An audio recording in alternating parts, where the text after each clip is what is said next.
done on HDFC Live. Let's bring on board Sandeep Sabharwal as well and ask him what he's recommending doing in this market. Sandeep, hi, good morning. Good to have you on the show.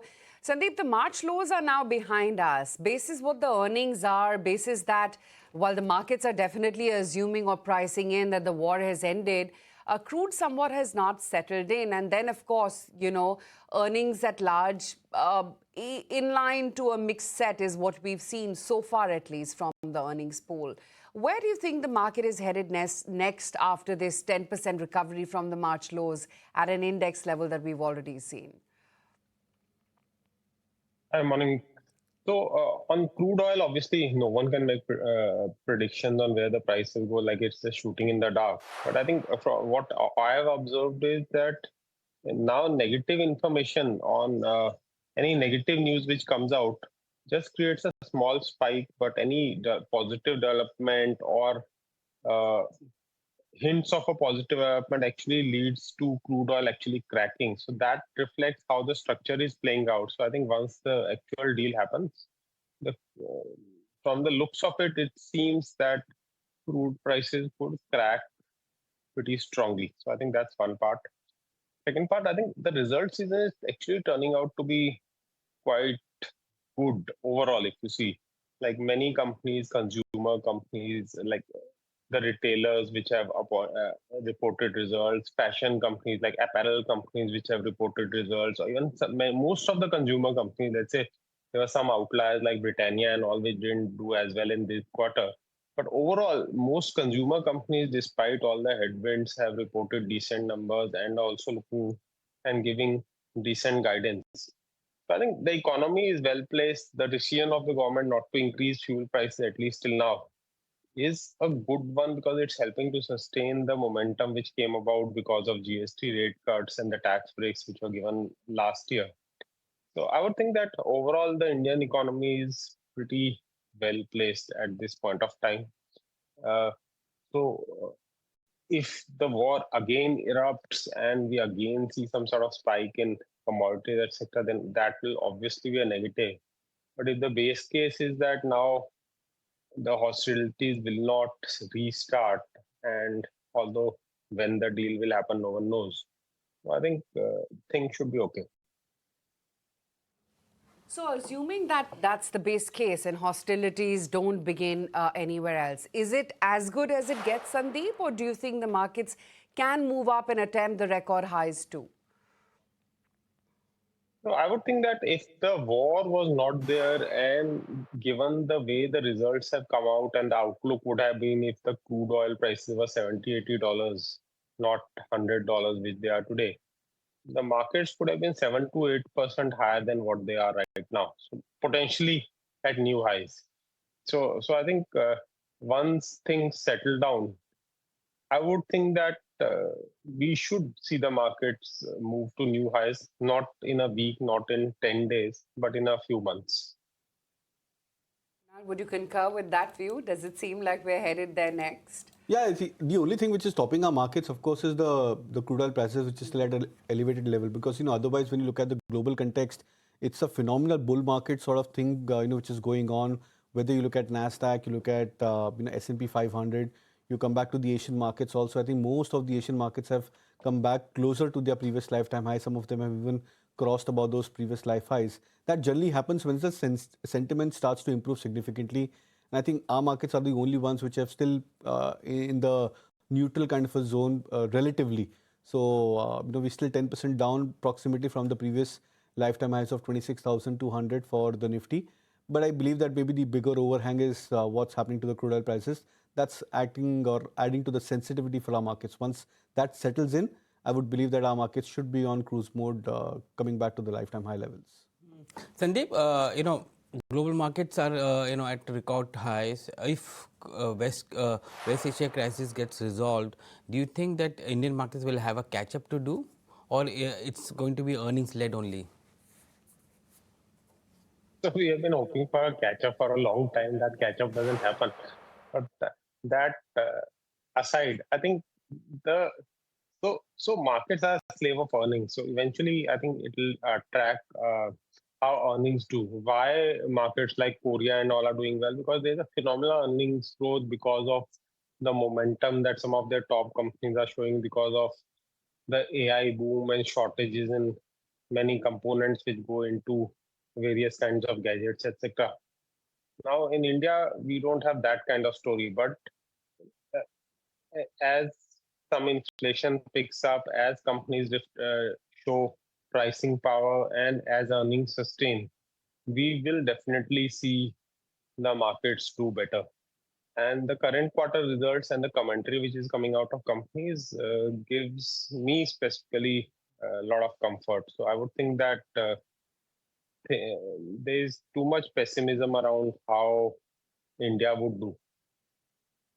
Okay, and Sandeep, you have a very interesting view on Dabur's con call that took place yesterday in terms of what the management commentary was. Take us through how you have read the earnings of some of the FMCG staples companies, and more importantly, the commentary on volume growth, raw material pricing, as well as the disruption from the Middle East war.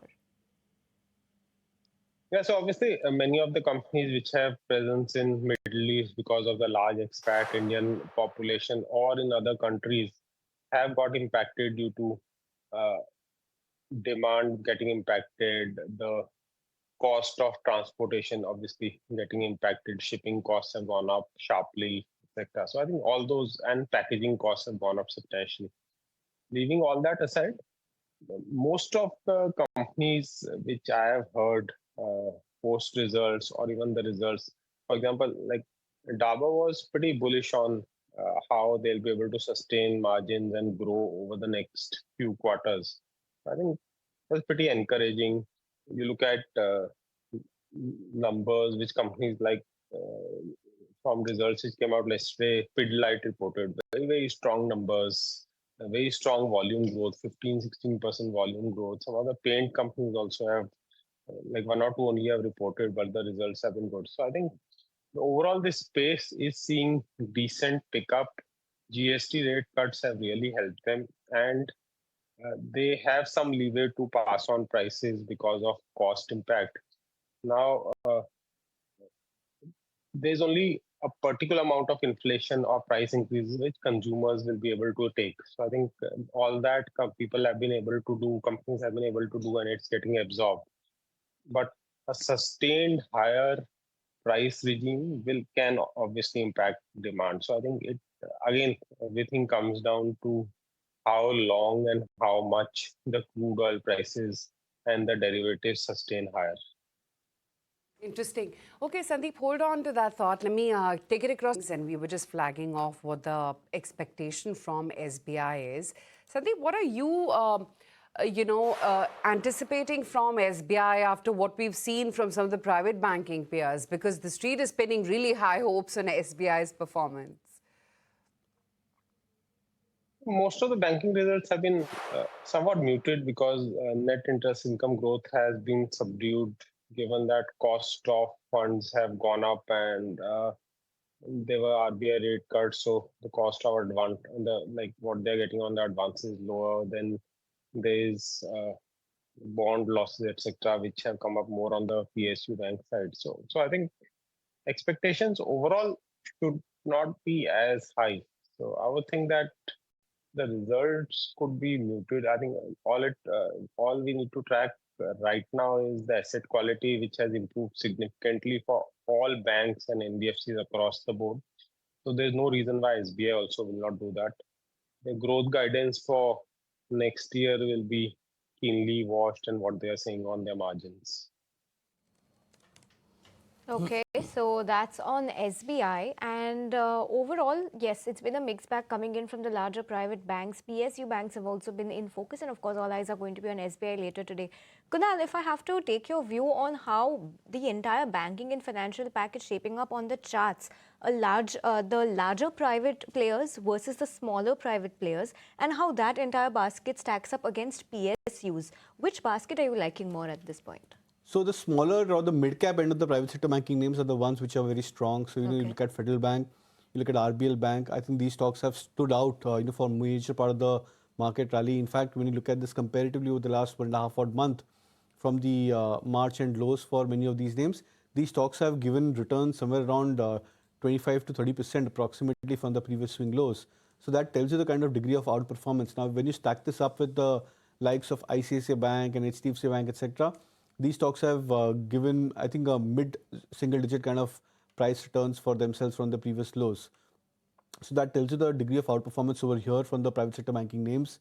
And I still believe that the likes of RBL Bank, in fact, yesterday also, in the last half an hour, last 1 hour, the stock came back towards a fresh swing high, breaking past about 345, 347 kind of a barrier for itself. From the PSU banking names, however, I think so far it looks like that the larger cap ones are the more formidable ones. SBI still stands to be one of the stock which is relatively strong. It's holding on to its long-term moving averages. Most of the other names, the likes of Bank of India, for example, that stock has come very close towards a break around its 200 DMA. So many of the stocks are getting a little bit more weaker on the charts for the PSU banking name, but from the private sector banking names, it's the mid cap end which is looking a lot more stronger. Well, yeah, it surely is, not just for banks, but the mid-cap and across the board. And look at some of the earnings. I was just looking at that. Look at an Acme Solar's earnings. Look at what Root Mobile has done in trade, or rather in terms of an earnings performance. Tharocare numbers are blowout. Look at what V-Mart has delivered. The EBITDA has jumped up about 56%. You've got a Sonata Software as well, very decent performance coming in there. Globus, the EBITDA jump up is about 74%. Margins are at about 7.8 versus a comparable of 4.4% in the same quarter last year. Then you've got a Suryodaya SFB as well, small finance bank that is. They've turned net profit versus loss. NI has seen an uptick of 29.4%. Gravita has performed very well, and even AB Lifestyle has not done bad with an EBITDA uptick of about almost 14% coming in. So once again, it's going to be a very stock-specific, earnings reaction heavy kind of day. But we'll analyze some of these names after this very quick break.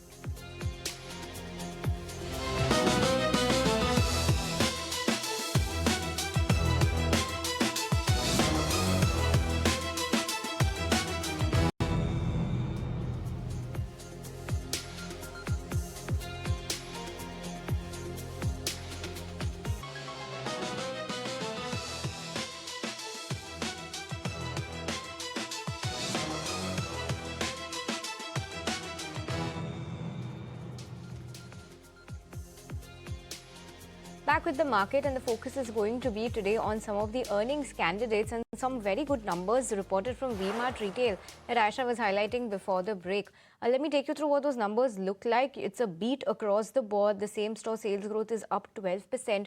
Footfalls are up 47% in Q4, and the store expansion has also been very robust. So everything seems to be coming back in shape for V-Mart, because remember, some of the value retail players were under pressure because this year Eid had shifted from Q3 to Q2, so that base effect of last year was not favorable in Q3. But now looks like recovery might be coming back. Sandeep, your view on some of the value retail players, although Q3 was largely subdued, do you believe Q4 will look much better, as the case has been for V-Mart? Yeah, so I think most of the retailers have been doing well. Even many of the apparel companies which had been seeing subdued growth for several quarters have reported decent numbers. Like I think Urban Fashion numbers were decent, Aditya Birla lifestyle numbers yesterday were decent. So I think there is a definitive consumer revival. Now, the sustenance of this consumer revival obviously depends on many factors, but right now, from whatever numbers are coming out and the management commentary which is coming out, it looks like it could sustain. Most of these stocks, like some of the retailers have done well, but most of the other stocks are pretty beaten down and out of favor from investors, and could present opportunities going forward. How do you look at some of the FMCG stocks? Britannia came out with numbers. Numbers was little muted on the top line because of the international business. But 2-3 commentaries which is standing out is that March has been a slow month, and this is something which was reflected by the Nestle management as well. That after strong growth seen seen in January and February. March and April has seen a slow growth coming in. Dabur also came out with numbers, volume growth of just 6% there, and again raw material prices is something which is also impacting them.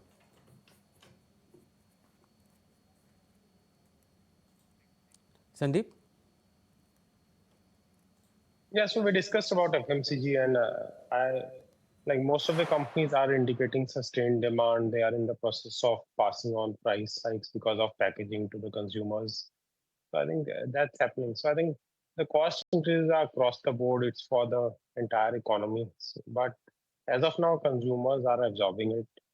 Now, the key, like I've been saying, how long does the inflationary pressure last and how much?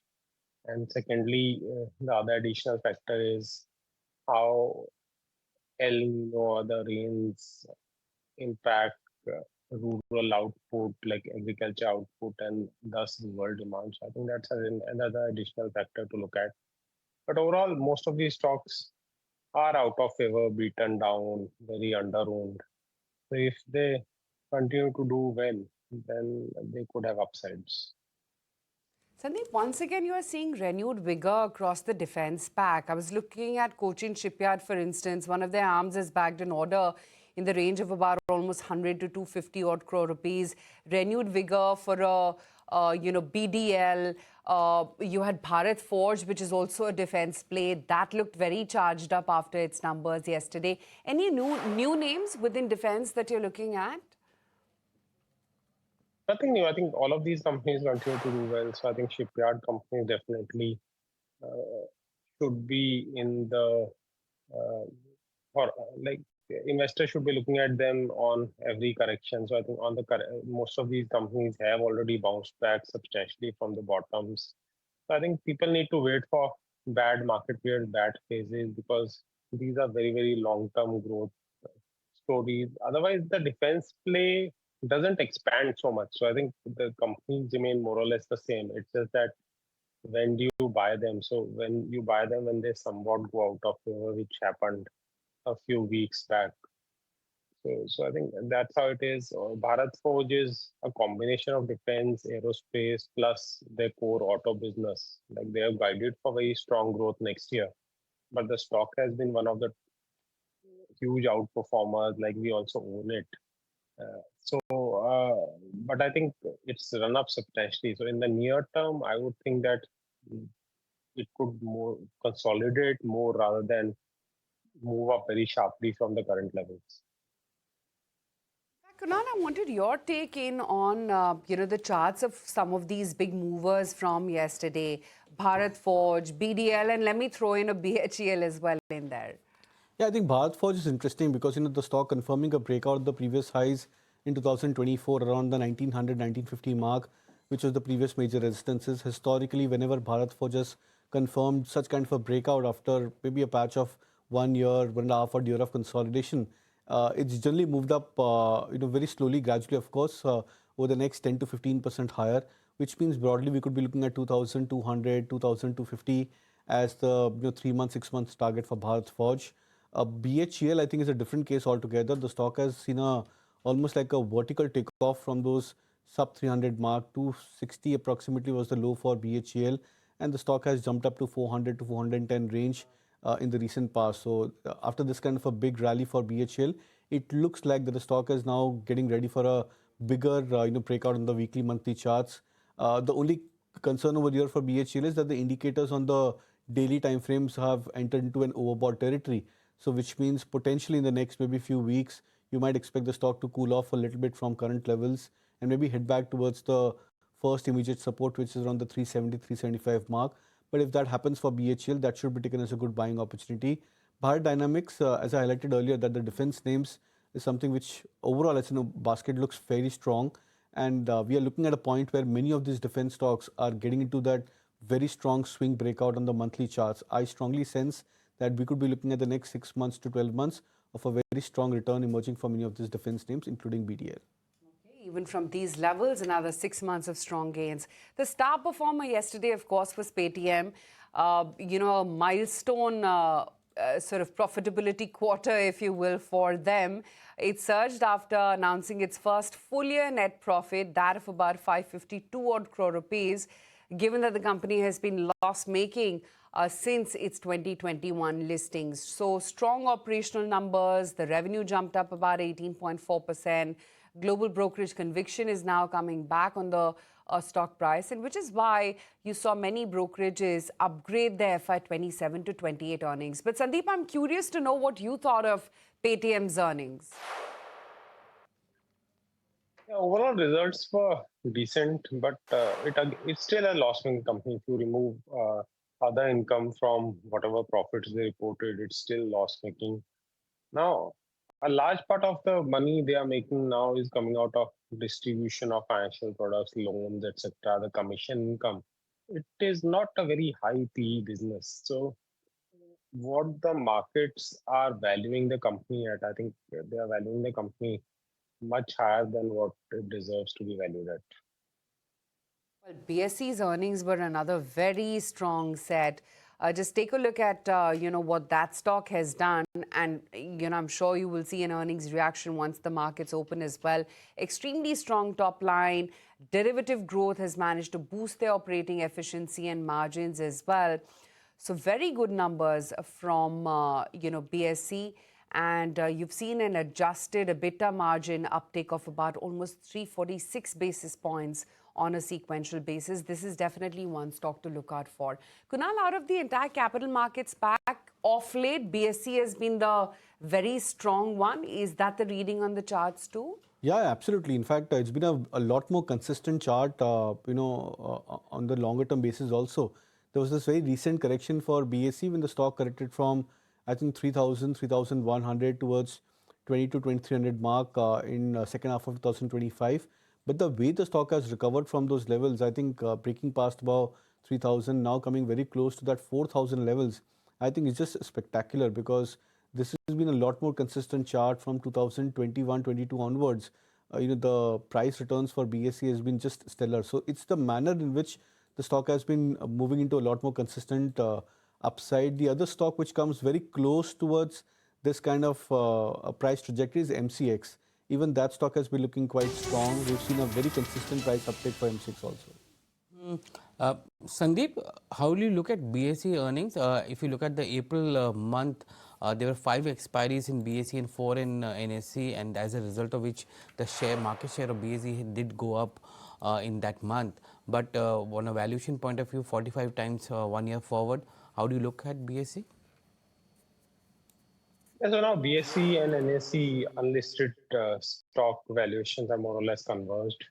So obviously BSE has been doing very well, and that's the beauty of such businesses like exchanges, etc., where costs don't go up as volumes of business increase, and that directly flows into the profits. But it's also been a huge outperformer, and given that NSE IPO is likely soon, so I think there will be additional supply in this segment, which was totally missing for most of the public investors. Obviously, it's been traded in the unlisted market quite actively. So I think I would think that a large part of the upside in the near term is done. Longer term story for all these companies remains because like it's more or less like a duopoly. Their costs don't go up as much, and whenever volumes and sentiments improve, it directly flows into your profits. Okay, appreciate that view. And on that note, Sandeep, thanks so much for your time. It's good to be chatting with you. Thank you so much.